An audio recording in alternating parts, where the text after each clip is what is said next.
दोस्तों, आज हम लौटे हैं एक ऐसी प्रोडक्शन कंपनी के साथ जो आपको जरूर चौंका देगी।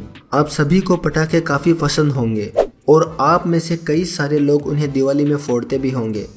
क्या आप जानते हैं कि आखिर उन्हें बनाया कैसे जाता है? आज हम आपको ये दिखाएंगे कि ये पटाखे आखिर बनाए कैसे जाते हैं। आइए सबसे पहले हम आपको सिखाते हैं कि फुलझड़ी कैसे बनाई जाती है।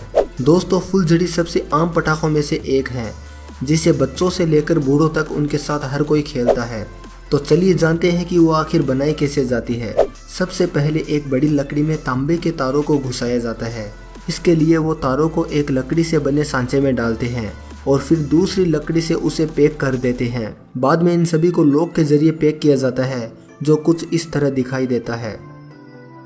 अब इन तारों को एक खास तरह के पेस्ट में डुबाया जाता है जिसके कारण ये फुलझड़ियाँ इतने अच्छे से जल पाती है। इस पेस्ट में डुबाने के बाद जब ये सूख जाता है तो फिर से इन्हें इस पेस्ट में डुबाया जाता है ताकि वो मोटा हो सके।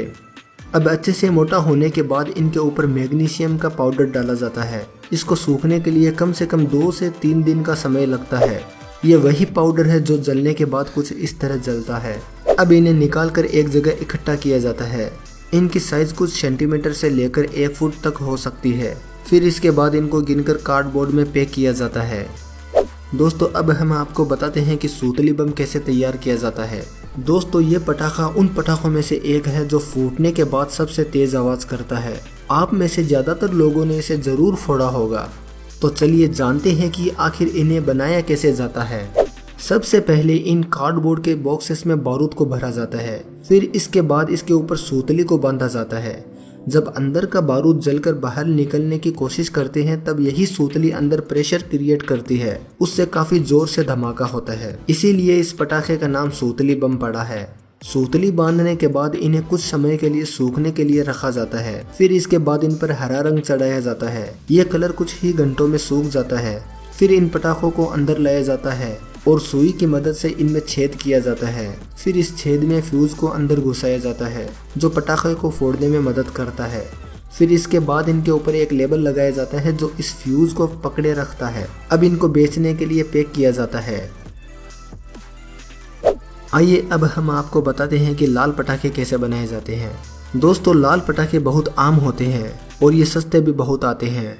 सबसे पहले लाल कलर के पेपर को इस कटर मशीन में डाला जाता है। ये मशीन इन लाल पेपर को गोल रोल्स में कन्वर्ट कर देती है। ये रोल 1 फुट तक लंबे हो सकते हैं। अब इन रोल्स को एक प्लेटफॉर्म पर अलाइन किया जाता है। फिर इनको एक कटर की मदद से इन रोल्स को छोटे छोटे ट्यूब्स में काटा जाता है। फिर इन छोटे हिस्सों को एक सांचे में पैक किया जाता है। फिर इन्हें इस फिलिंग मशीन में डाला जाता है जो इन गोल कार्ड एंड को सॉफ्ट कर देती है। फिर इसके बाद इन्हें मेटल स्ट्रिप से पैक किया जाता है। ये ज़्यादातर लाल रंग में ही बनाए जाते हैं।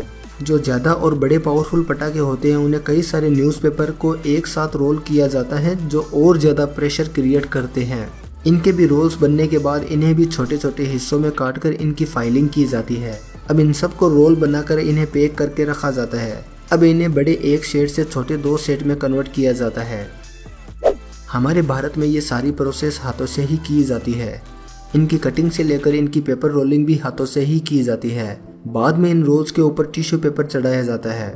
फिर इन रोल्स के निचले वाले हिस्से में मिट्टी लगाई जाती है। इसी मिट्टी की वजह से इनका बारूद बाहर नहीं निकलता है। फिर जिन रोल्स पर टिश्यू पेपर चढ़ाया गया था उनमें छेद किए जाते हैं। अब धागों को बारूद के पेस्ट में डुबोकर सुखाया जाता है जो कि फ्यूज का काम करता है।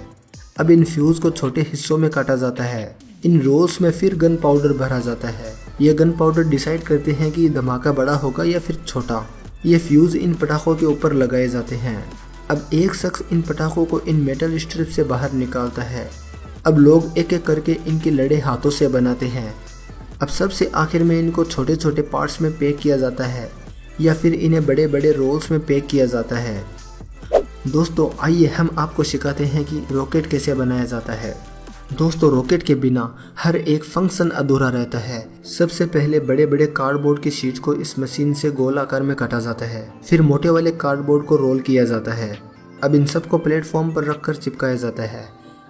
अब इन ट्यूब्स को एक रस्सी से बांधा जाता है। बांधने के बाद अब इनमें स्टिक्स लगाई जाती है। फिर इनको बांधने के बाद इन पर मिट्टी डाली जाती है।